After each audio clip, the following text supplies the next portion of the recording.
And we're back now in the Fox News skybox at the Tampa Bay Times Forum. One of Mitt Romney's biggest problems is the perception pushed by the Obama campaign he is out of touch and doesn't understand what many American families are going through. Earlier this week, the Romneys invited us to their New Hampshire vacation spot, opening their home to cameras for the first time in this campaign. The Romneys' summer home is a beautiful place set right on the shore of Lake Winnipesaukee. But the first thing we noticed was a sign next to the front door the boys gave their parents some years back. Bed and breakfast, Ann and Mitt Romney hosts. It's not quite hot enough, you see. Inside, they were making Mrs. Romney's trademark buttermilk pancakes. She prepares the batter, he cooks them. I know it's a little early, I'm just taking a look. I'm just going to do it anyway, see? Exactly. Honestly, is this the first time you've ever done this in your life? Everything in the house is a family affair. They designed the island in the kitchen with a hole in it so the grandchildren can join in. There's sometimes as many as 6 of them in there at one time, and they can work as well and make sandwiches or do whatever they can. And I stand here and I'm kind of the orchestra leader. You're kind of a short order cook, aren't you? Well, look at this. She had to make 2 different types of batter. Now, what do your grandkids call you? Papa. Your Papa. They call me Papa. Pancakes, Papa? They call me Papa. And Mrs. Romney? Is Mamie. I'm For a Mamie. while, for a blessed while, we were Ike and Mamie. As a joke. It was like a joke. Ike and Mamie. The governor served up the pancakes, and that started the first controversy of the day. Now, Chris, are you a real maple syrup guy? Or are you? Sure he is. Oh, I'm a Real maple syrup. Now, this we will tell you is New Hampshire maple syrup. Well, is there any other kind? Yes, there is. Oh, there's Vermont. There's Vermont. Yes, but Vermont isn't a swing state. Right. New Hampshire is. But maple syrup from any state wasn't what the governor wanted. Are you putting peanut butter on my buttermilk pancakes? I'm not going to put them on Chris's, don't worry, honey. That is sacrilege. There, I knew it was coming. I decided to get off that sticky subject by quickly eating my pancakes. Oh, that's good. Yummy, isn't it? That is sensational. Yeah. What else are you going to say? That's their oldest son, Tad, who was there with his wife, Jen, and their kids. So, Ted, what are family meals like? A little bit of craziness. Dad always goes to the line first because he doesn't want to wait for all the grandchildren because it takes forever. The parents are cutting the meat and serving everything up, and he's usually finished by the time the rest of us sit down. But he starts on the dishes, which is... He does get an early start on the dishes. Talk around the table is usually about family and sports, not politics. And they save the really serious stuff for nighttime, after the kids go to bed. In the family room, and all sit around, and we begin by taking one couple and saying, let's talk about your life and the decisions you have, and then everybody offers their advice. And Tag and Jen, do you like having your parents and your brothers and your sisters-in-law, do you like having them all weigh in on your lives? Yeah, we're careful with what issues we bring forward, but yeah. The Romneys hold a family reunion 1 week each summer. The parents, their 5 sons, and their wives, plus 18 grandchildren. Which brings us to the chore wheel. The kids have to make their beds, brush their teeth, and read scripture. The sons and their wives get to clean up. There are 3 areas that get messy, so it's cleaning the 3 areas and sweeping the floors, and finally, kitchen duty, cleaning up. So this changes every day by one motion, and everybody gets a different job. Now, I notice what's conspicuously missing here is Mitt and Ann. We're involved in all of the above. It was time to sit down with the governor and Mrs. Romney.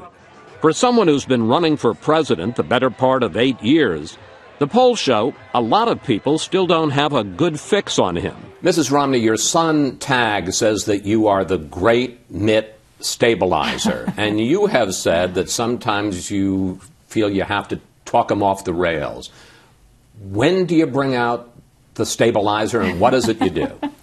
Well, Mitt can get intense sometimes. And maybe people don't recognize that, but there's also times when he's just my stabilizer too. So it works both ways. We just talk. We talk it out. It's not anything specific that I do. It's just being around each other. I think just being around each other gives us a sense of security and serenity and peace and all those good things that just happen just by being together. I think she has an intuitive sense in looking at people and considering individuals as to which people are telling us the straight story, which people are a bit phony. She has a sense of how other people might feel about something. Let's talk about your role in the campaign and what your role would be in the White House. Do you give your husband advice? Not on policy. Do you give advice on strategy? Do you give advice on staff? Poor Mitt. He gets advice from everybody, even me. I was going to say, I didn't know she didn't give advice on policy. Yeah, I might weigh in on that too sometimes. Ann is really good. She is really good at seeing things in ways others don't see them, and being able to provide that openly to me, and I value it very highly. She has been my best friend, obviously, and my counselor throughout my life. You do disagree on some issues. Oh, you're not going to ask? You're going to ask me which ones? I'm not going to tell you. Can you give me one? No. Why not? Because I think we have to have a united front on that area. Let's talk about Planned Parenthood. You've had serious health problems. Back in the 90s, you gave some money to Planned Parenthood. What do you think of your husband's policy to cut off federal funding for Planned Parenthood? Well, I think that it's important that distinction is made that it's federal funding. It doesn't mean that there's not going to be a Planned Parenthood.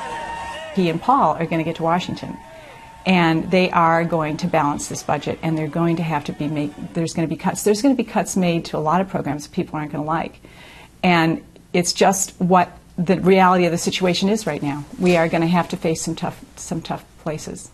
I think Planned Parenthood, given the fact that it's also a major provider of abortions, shouldn't be receiving federal funding. I think it should be receiving funding from people who want to contribute and support the effort of breast exams and so forth.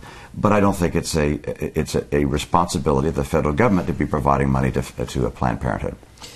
Mrs. Romney, there's a perception among many voters that this fella is out of touch. How do you help people feel his compassion, that for lack of a better phrase, he feels their pain? I wish everyone could see him how I see him, because as a mother, I've seen him how compassionate he's been with me as a wife and my raising these small children, and how he always valued my work as being more important than his. How about the question of feeling the pain and the compassion for the larger American family, for all the folks out there who are struggling?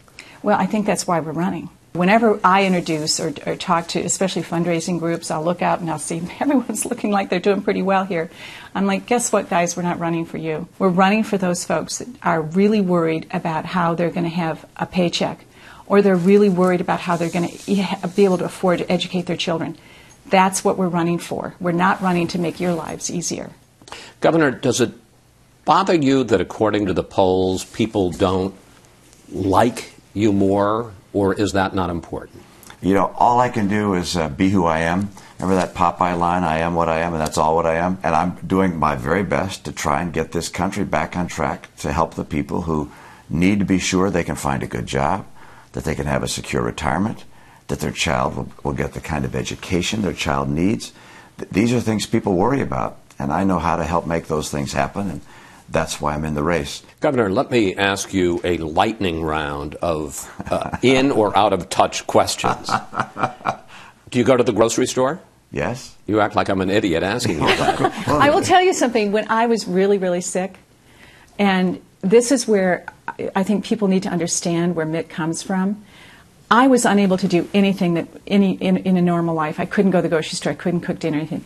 This was during the time Mitt was running the Olympics, and he was, putting in long hours. He would come home, on his way home, he would stop at the grocery store. He was making dinner. He was doing all of those things and saying, Ann, it's okay. You're fine. Don't worry about these things. That's not why I love you, because you go to the store and you make dinner. I love you because I love you, not what you do. Mrs. Romney, I noticed that there's no staff here, no cooks, no maids. Nope. Why not? Mitt and I are pretty independent. That's how we like it. Like to do our own things. I think Mitt ironed his own shirt this morning. I noticed he was doing the laundry last night. I also hear from my sources that you have an unhealthy attraction to Costco. Oh, we both love Costco. I love Costco. Why? It's great. Are you kidding? Have you ever been to it? Yeah, I've been to Costco. I love Costco. Well, I'm in touch. What are you talking about? It's got great produce. I know how to shop Costco. You go in the door. I don't want everyone to learn this trick. You go in the door, you take a sharp right, and you go way down to the back of the store and just shop the outside of the aisles. Really? Boom, boom, boom. She also got me one of these 3-packs of shirts the other day from Costco. And they're very nice shirts. The Kirkland shirts. He's wearing them all the time now. I'm like, hey, that shirt looks pretty good. I got it at Costco. What are the Romney Olympics?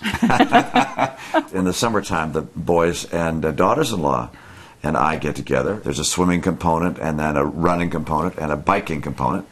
Now that's deteriorated over time. I know, it's deteriorated. That was for a while. We didn't do that this year. This year we went down. It's when Mitt started getting beaten by the daughters-in-law is when that piece Well, I was stopped. going to ask about that because I heard an ugly rumor that when you started losing the physical competition, you started adding old guy events like nail hammer. That's right. That's exactly right. We had to find some way for me to get back into competition. He still comes in last. It doesn't matter. No, that's not true.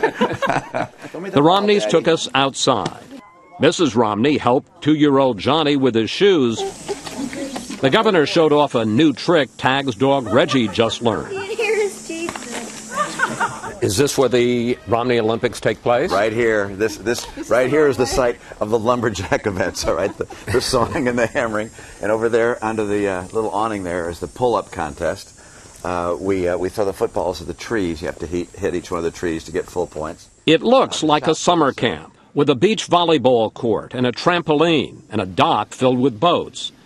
But then you see the patrol boat anchored just offshore, and it reminds you, this man may soon be president. I sure hope so. I'm planning on it. It's a critical time for the country, and the things I've learned over my life and the people that I've learned to work with, I think are the kind of people we need to get the country on track. Earlier, I asked the governor about that from a more personal perspective. As you sit here on the verge of becoming the Republican nominee for president, what does this woman mean to you, and what role has she played in your journey, where you are now, and where you may be soon? At the beginning, I just loved her. Now she's much more than just the person I love. She's also the person that I really live for. Ann is my counselor, my friend, my inspiration, but also the person I love. And if there's anything, if I have any time available, and people say, what would you like to do? The thing I'd like to do is to be with Ann and do something together. Not a bad guy, is he? That's pretty good.